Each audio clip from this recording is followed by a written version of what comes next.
adamfo na one ne nam na oyɛ scorpion no a ka waware dada bɛma bi so pa no aka kye no na wanya bɛma no number no akɔpɛ phone foforo de atwere bɛma no te sɛ de oyɛ bɛma no oyɛ oba no de paint black abusia mesro obaso na so oyɛ oba walefo a share video no unya nwale na bɛ wale a share sɛ de bɛ adaacho wale a onkofa namfo bɔne bi ento wo so na namfo no emebrɛ wase so ati ase an wo ye be ma so asese bi owunya nwale ye ana wa wale so a obaso no share video no na ye de na twu free na for bɔne no because me Adwenepahene ye ko wura sa de mu amoaye na we de Evangelist bright e de nsem ya to abonten an say ye wo namfo bi o mu ye nyanya nkyere e namfo bebre e nyanya nkyere abo nyanya nkyere so de wo kawa ade sese bi o ade asa ama efie gya nyina dum ansa na ho ato na ne efie gya ne kodum wo yi ahedum na heso to hu nto da e wo relationship ate ho ade ntra ne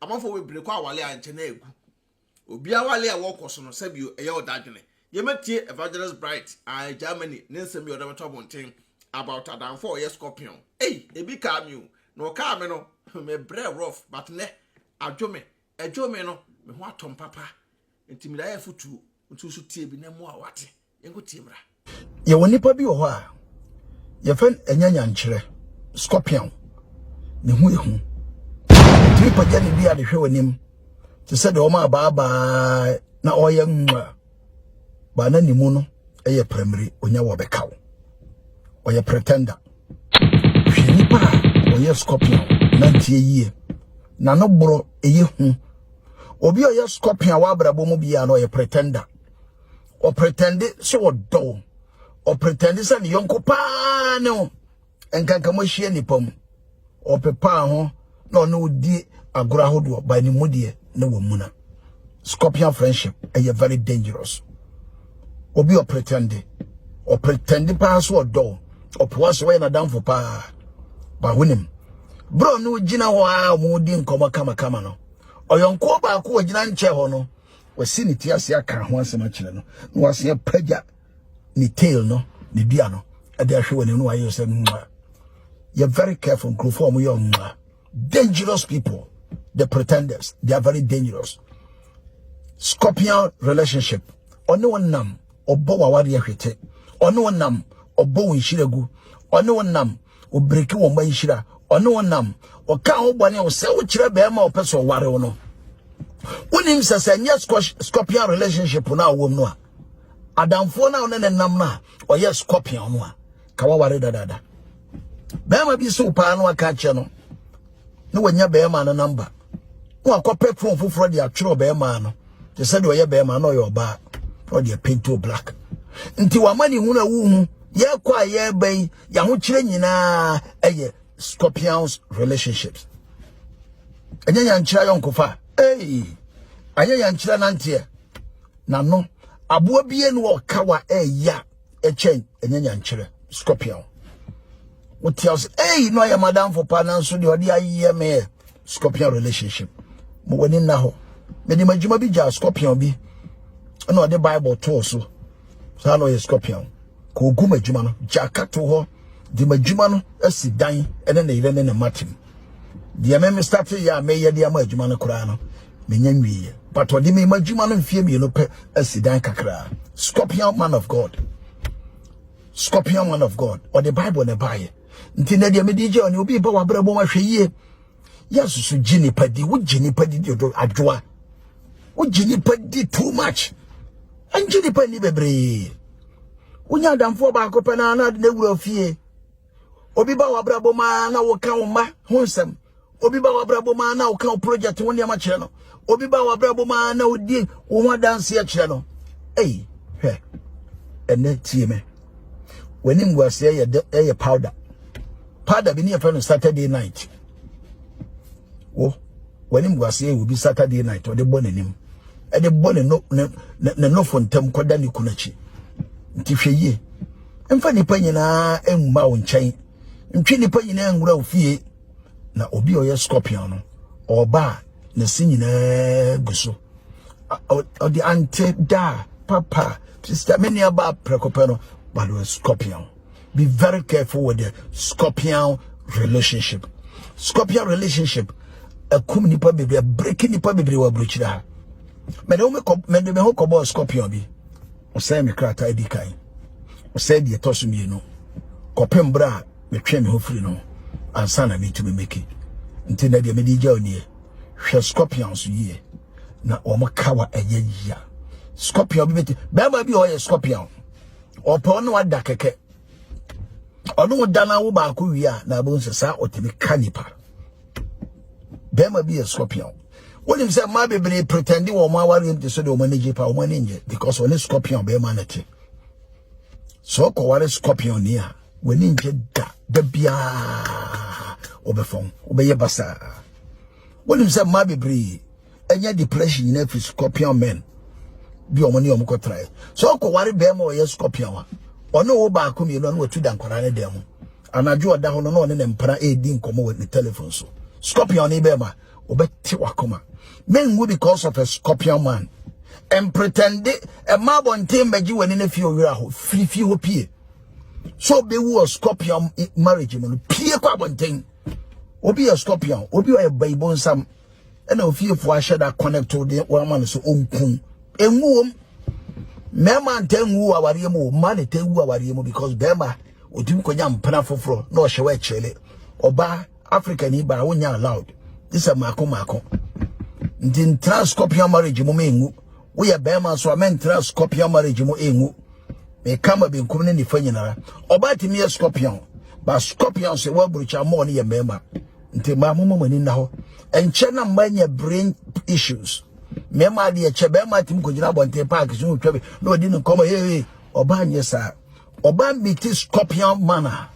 da bia no sa no wo menua hweye e was scorpions ho omo very dangerous aboa bie no okawa no pa this anajo eja nyina dum bochi ase nyina adwo ansana scorpion no bro efu abrabom depression marriage ebe board damn to be very very careful and I'm because of a scorpion relationship ho e ma be pretend so money but money because of the scorpion man in the house.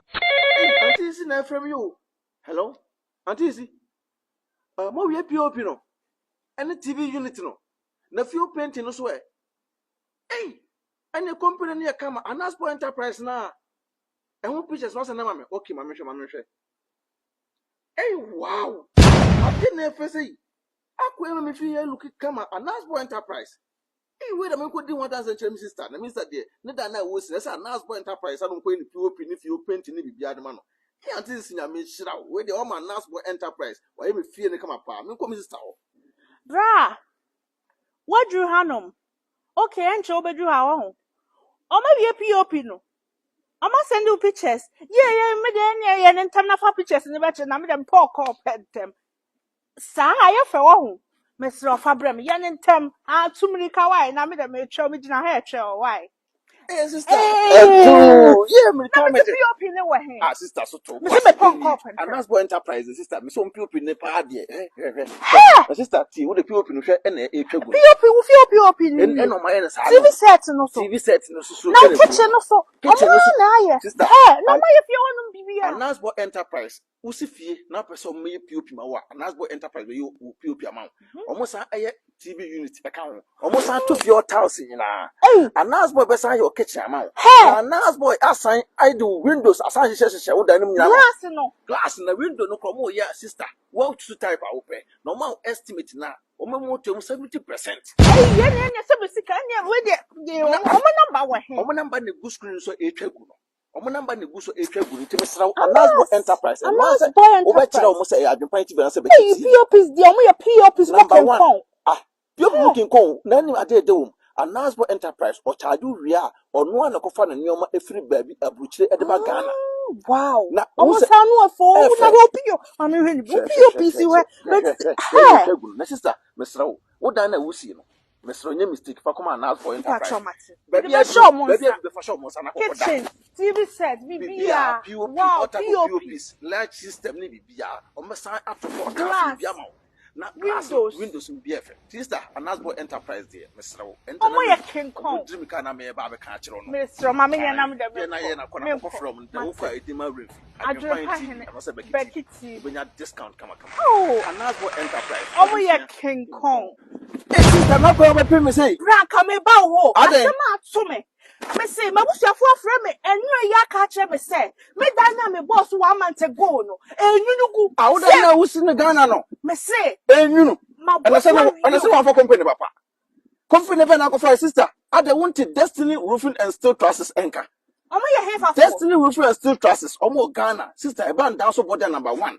and omo sign e border so 30 years warranty 30 years na we can unique Destiny Roofing and Steel Trusses the common esa ko pass aboso ama wo ena ti omo be border anu so a omo ba free estimate ena omo dan so omo boso e ma wo say kimu a omo yusu nade sister ena omo say yusu nua enua na omo sa shen aduro man say pika empro enkankan po roma empro nya hwe na wo tia Abrokyire ena wo kofa carpenter ni bi o hye enkwanche ko border so wa bra Destiny Roofing and Steel Trusses ewo sister mesrew uduru akra say pe uko eye kan se pokriase amamole Canada Junction akra pokriase ya amamole Canada Junction uduru wa wo so pe Destiny Roofing and Steel Trusses sister o matuka akoye free estimate da man obi ate Abrokyire ena kofa carpenter ni o hye sister mesrew me kanfo da man nti we den ha nkora ewo so aboka enya hwe ba Destiny ebeje wonkwa Destiny ebe ma obi ato ukwa wo se o pese o buje estimator o ho beto nti dine Adwenepahene TV na se Beki TV o bo se di we kire o sister o mato mo ase ahwo kama na obi a o te Abrokyire aboka asida ena won ko for Destiny Roofing and Steel Trusses e mo da so sister me kan for da ma ha nkra yes omo number e na go screen so no omo email address na go screen so e twa gu no so atese o me board down so ama 30 years warranty 30 years bi wo na we na nti wo ha mo sa sister mesro on board down so ma wa on e che kula one to fire more than krompo na oda obeda e no mo down so mbo so a enso to enye teta o on board down so ma da bi on board down so o mo be so Abrokyire Destiny na tidin o mo be so Abrokyire to on board down so wo dem ayefo enye teta ti makanfo da ma nti we dem mesro wo betimi no mo ankasa akonnect straight abusuafo bi ani 419 bi ani sa pepe nti mekanfo ayede edama so we pa de for mo number no so na ese etwagu no email address na ese etwagu no nti sister abusua Destiny Roofing Sheet and Trusses omo ba Ghana for Adwenepahene otwa supre kwabrafo wa ye kwa bibrim han bafo otwa burumu odi putupuriye buraburu ma mansan wo fufuo